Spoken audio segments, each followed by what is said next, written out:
माँ की आखिरी इच्छा। एक बार एक बूढ़ी माँ को उसके बेटे ने एक वृद्ध आश्रम में ले जाकर छोड़ा। इस माँ का ये वही एकलौता बेटा था जिसके लिए इस माँ ने जीवन भर संघर्ष किया। इस बेटे के लिए वो सब कुछ किया जो एक माँ को करना चाहिए या माँ कर सकती है, और आज भी अपने बेटे को किसी भी तरह की परेशानी ना हो इसीलिए आश्रम में रहने के लिए भी तैयार हो गई। वृद्ध आश्रम में रह रही माँ हमेशा अपने बेटे को याद करती, मगर बेटा केवल साल में एक बार उसको मिलने जाता या फिर फोन पर बात कर लेता। कई साल बीत गए। वृद्ध आश्रम से बेटे को एक दिन फोन आया।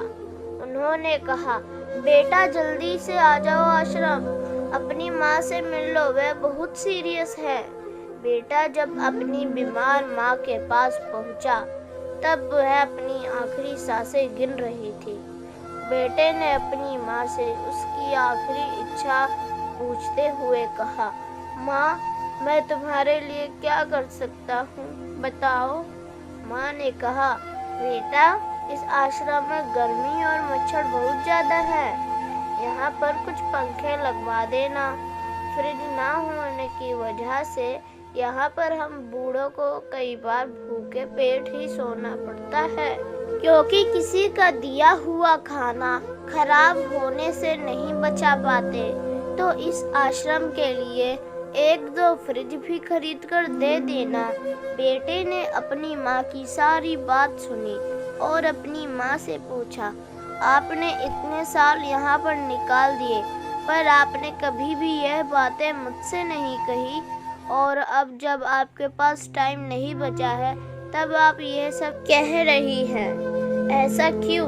माँ ने बेटे को जवाब देते हुए कहा, बेटा मैंने गर्मी, भूख और पीड़ा सहन कर ली, लेकिन मुझे पता है जब तेरे बच्चे तुझे यहाँ छोड़ कर जाएंगे तब तू ये सब सहन नहीं कर पाएगा। इसीलिए तेरी सुविधा के लिए मैं तुझे ये सब लगाने के लिए कह रही हूँ। दोस्तों, माँ की ये आखिरी लाइन किसी भी बेटा या बेटी की आंखें खोलने के लिए सक्षम है। इतिहास हमेशा अपने आप को दोहराता है। अगर आप चाहते हैं कि आपके साथ अच्छा व्यवहार हो तो आपको भी दूसरों के साथ वैसा ही व्यवहार करना पड़ेगा। दोस्तों, उम्मीद करती हूँ आपको कहानी अच्छी लगी होगी। लाइक